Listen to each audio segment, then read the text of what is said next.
एक इंटरव्यू में कहा है कि जो पाकिस्तानी ओरिजिन्स हैं वो यूके की जो ब्रिटिश हैं गर्ल्स हैं उनकी ज़िंदगियां तबाह कर रहे हैं, उनको सेक्सुअली अब्यूज़ करते हैं। जो माइनर होती हैं 15 से 17 के दरमियान उनको अब्यूज़ करते हैं, ड्रग्स देते हैं, गलत काम करते हैं। तो इंडियंस पे क्यों नहीं इल्ज़ाम इस तरह के लगते? कहीं ना कहीं हर जगह पे पाकिस्तानियों के लग जाते हैं, तो कहीं ना कहीं आपको लगता है कि कहीं कुछ दाल में काला है? असल में बात तो जो हद तक उनकी बात ठीक है, क्योंकि अगर एक दो केस आए हो ना तो फिर भी बात है, बहुत सारे केसेस आ चुके हैं।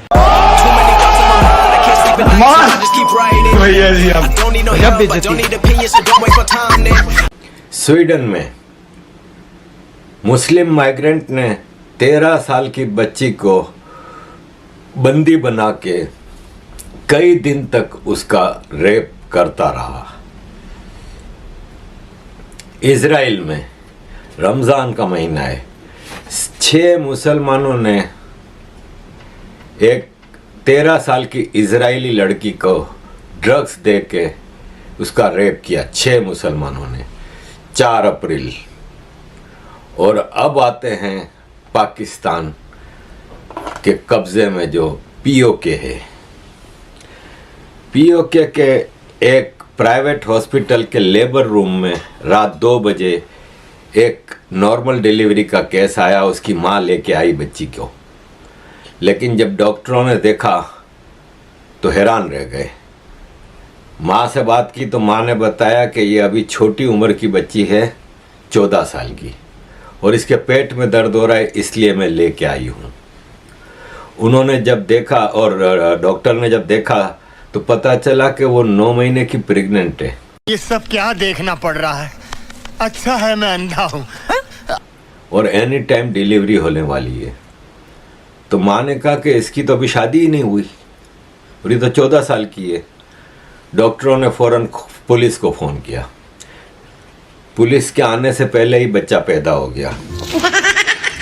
पुलिस ने जब उस बच्ची का इंटरव्यू लिया तो पता चला कि उस बच्ची का सबसे पहले रेप इसके सगे भाई ने किया। इसका सगा भाई इसका रेप करता रहा, इसके बाद इस बच्ची के बाप ने इसके रेप करने शुरू किए। तो बाप बेटा दोनों अपनी ही बच्ची और अपनी ही बहन का बलात्कार करते रहे लगातार, यहाँ तक कि वो प्रेग्नेंट हो गई और 9 महीने की प्रेगनेंसी हो गई और किसी को पता ना चले, माँ को पता ना चले। माँ फौरन अपने बच्चे को पहचान लेती है कि क्या हो रहा है।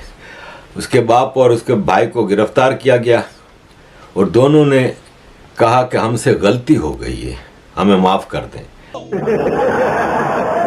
अब वो जेल में है, केस चल रहा है। कि इंडियंस भी जो है यूके में रहते हैं, बाकी डिफरेंट कंट्रीज़ में रहते हैं, पाकिस्तानी भी रहते हैं, तो पाकिस्तानियों का इन चीज़ों पे नाम आ रहा है और इंडियंस का जो है वो नाम आ रहा है, या वो टॉप कर गए हैं, या वो सीईओ लग गए हैं, या वो वहाँ से ग्रेजुएट होकर किसी बड़ी पोस्ट पे चले गए हैं। जलवा है हमारा। तो वो इस साइड पे निकलते जा रहे हैं और हम पे ये इल्ज़ाम लगते जा रहे हैं। सर वो उनका जो स्टैंडर्ड है ना, वो मेंटली जब वो बच्चा प्रिपेयर होता है ना, स्टडी से जब फारग होता है, वो एक इनोवेटर बन रहा होता है, इनोवेशन कोई नई चीज़ टेक्नोलॉजी बनाने के लिए। हमारे इधर है, मैंने वो पहले भी बात आपको कर दी है कि स्टार्ट ही हमारा एजुकेशन का निज़ाम है वो एक जैसे कॉमर्स है, कोई भी ले लें फील्ड है, हमने सिर्फ डिग्री लेनी है और जॉब करनी है, हमारी इससे ऊपर सोच है ही नहीं। और इंडियंस की उनकी सर स्कूलिंग देखें, उनका मैट्रिक का बच्चा देखें और हमारे एमबीए का बच्चा देखें, उनको कंपेयर कर लें, उनकी इंग्लिश देखें, उनका नॉलेज देखें। वो सोचते हैं कि एज ए लीडर्स पैदा करने उन्होंने, क्यों हिला डाला नहीं। हमारे इधर है कि गरीबी के मारे हुए हैं, सिर्फ हमारी सोच जॉब से उठती है, जॉब पे ही ख़त्म है, हम बिजनेस को रोटी खा लें तो इनफ है। अब जब देखा कि इधर तंग है हम, फिर हम सोचेंगे यार कनाडा चले जाएं, यार यूके चले जाएं, यार कुछ बन जाए, पाकिस्तान में तो कुछ है। देखें यूके में ना, विदाउट एनी एग्जेजरेशन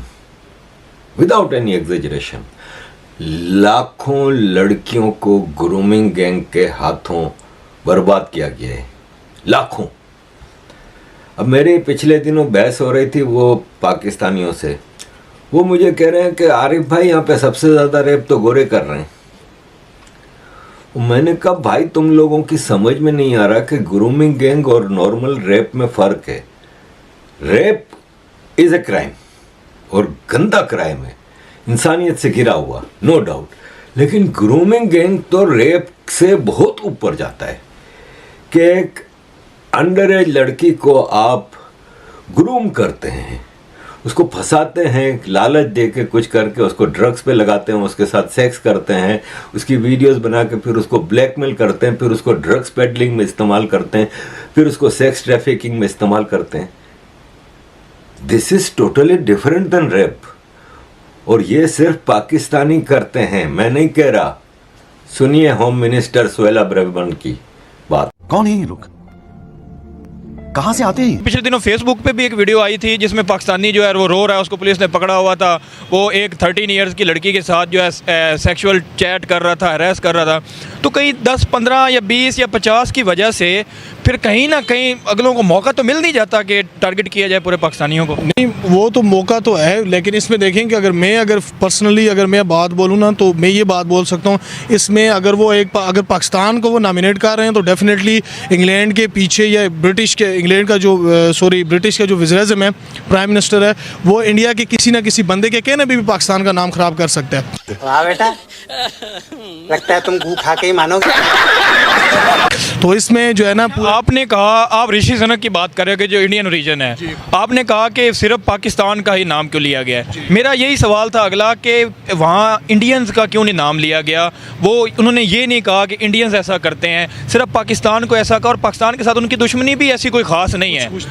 कहीं ना कहीं कुछ गड़बड़ है या नहीं लगती? गड़बड़ देखें कि अब पाकिस्तान में अगर फॉर एग्जांपल कोई बंदा पाकिस्तान के तो वो हो ही नहीं सकते अगर वो ऐसा काम करें, क्योंकि हमारे इस्लाम में इस चीज़ की इजाज़त है ही नहीं है। ठीक है, पहली बात ये तो वो पाकिस्तानी है ही नहीं है। हमारे मज़हब में इसकी इजाज़त नहीं है, लेकिन हमारे मज़हब में बहुत सारी ऐसी चीज़ें हैं जिसकी इजाज़त नहीं है, लेकिन वो हम पाकिस्तान में रह के भी कर देते हैं। वो बात आपकी ठीक है, आप उस मखसूस ग्रुप को अरेस्ट करें, उनके खिलाफ कार्रवाई करें, और सबसे पहले कार्रवाई करने के पहले भी यही काम करें कि ब्रिटिश जो प्राइम मिनिस्टर हैं कि पाकिस्तान का एक ग्रुप है, अगर फॉर एग्जांपल पाकिस्तान का ग्रुप ड्रग्स डिस्ट्रीब्यूट कर रहा है, तो वो ड्रग्स इन्वेस्टिगेट करे कि आए इनके पास ड्रग्स कहाँ से आ रहे हैं। ड्रग्स का भी मामला है, और बच्चियों को जो 13-14 ईयर्स की हैं सेक्सुअली अब्यूज़ का भी लगा गया है। वो एक मखसूस तबके को उनको अरेस्ट करें, उनको सज़ा दें, ठीक है, ताकि फिर एक एग्जाम्पल बन जाए।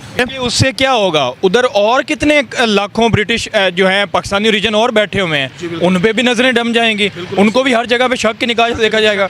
वो भी बेचारे परेशान होंगे कि यार चंद लोगों की वजह से हम पे भी अटैक हो। बिल्कुल ऐसी बात है। मैं आपको छोटी सी एग्जांपल दे देता हूँ ना, बात लंबी हो जाती है।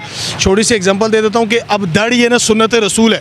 मैं एक मरतबा घर जा रहा था, मीरपुर से घर जा रहा था, तो जगह पे एक नाका लगा, मतलब चेक पोस्ट थी, वहाँ पर चेक बंदों ने किया, तो आगे डाइवो लगी हुई थी हमारी, मेरे पास अपनी गाड़ी थी तो मैं देख रहा था सारा कुछ, आगे डाइवो लगी हुई थी। वहाँ पर उन्होंने क्लीन शेवर जो थे ना, उनकी चेकिंग नहीं, सब दाढ़ी वालों की चेकिंग की। मतलब उनका जो बैग थे वो निकाल के फेंक दिए कि चेक करें इनमें से कुछ ज़्यादा। अब देखें कि बात में आपको ये बताना चाहता हूँ कि अब दाढ़ी हमारे नबी की सुन्नत है, ठीक है। अब कुछ लोग दाढ़ी हमारे नबी की सुन्नत के लिए रख रहे हैं, तो लोग हमारी इस मतलब हमारा कैसा इमेज गया हुआ है कि दाढ़ी वाले सबसे ज़्यादा खतरनाक हैं।